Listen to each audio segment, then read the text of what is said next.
सौभाग्यशाली तोता। बहुत समय पहले की बात है। एक छोटे से गांव के पास एक सुंदर जंगल था। उस जंगल में तरह तरह के पक्षी और जानवर रहते थे। उन्हीं पक्षियों में एक अनोखा तोता भी रहता था, जिसका नाम चिरकू था। चिरकू को लोग सौभाग्यशाली तोता के नाम से जानते थे, क्योंकि जहां भी वह जाता, वहां कोई न कोई चमत्कार हो जाता या किसी की किस्मत बदल जाती। गांव के लोग मानते थे कि अगर चिरकू उनके घर आ जाए, तो उनके जीवन में सुख और समृद्धि आ जाती है। चिरकू हमेशा खुश रहता और अपनी मधुर आवाज में गाने गाता।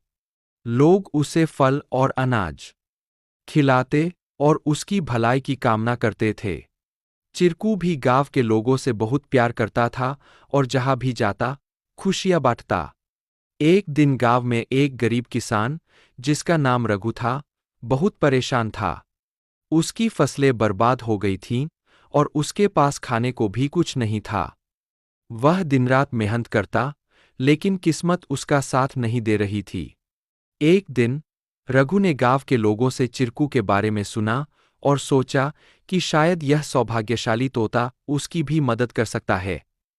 रघु ने तय किया कि वह चिरकू से मिलकर अपनी किस्मत बदलने की विनती करेगा। अगले दिन वह जंगल की ओर चल पड़ा और चिरकू को खोजने लगा। बहुत ढूंढने के बाद उसे चिरकू एक पेड़ की डाल पर बैठे हुए मिला। रघु ने बड़े ही आदर के साथ कहा। चिरकू ने रघु की बातें ध्यान से सुनी और उसकी आंखों में दया उमड़ आई। चिरकू ने अपनी चोंच में एक छोटी सी चमकती हुई पत्ती उठाई और रघु को देते हुए कहा, यह जादुई पत्ती है। इसे अपनी जेब में रख लो और जब तुम अपने खेत में काम करने जाओ, तो यह पत्ती तुम्हारी किस्मत बदल देगी। रघु ने धन्यवाद कहा और वह पत्ती लेकर अपने घर लौट आया। अगले दिन वह अपने खेत में काम करने के लिए गया। जैसे ही उसने खेत में जुताई शुरू की, अचानक से बारिश होने लगी। उसकी सूखी जमीन हरी भरी हो गई और थोड़े ही समय में उसकी फसलें लहलहा उठीं।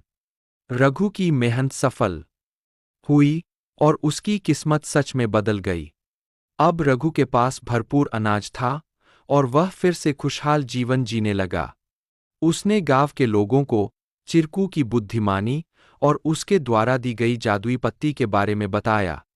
सभी लोग चिरकू की प्रशंसा करने लगे और उसे और भी अधिक प्यार देने लगे। लेकिन चिरकू ने रघु को एक बात कही थी। याद रखना, यह पत्ती सिर्फ तुम्हारी मेहनत का साथ देगी।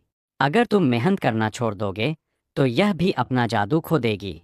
रघु ने चिरकू की बात समझ ली और कड़ी मेहनत जारी रखी। धीरे धीरे उसकी स्थिति पहले से बहुत बेहतर हो गई।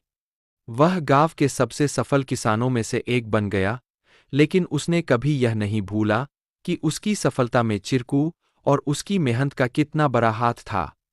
कहानी से सीख। इस कहानी से हमें यह सीख मिलती है कि किस्मत भी उन्हीं का साथ देती है, जो खुद मेहनत करते हैं।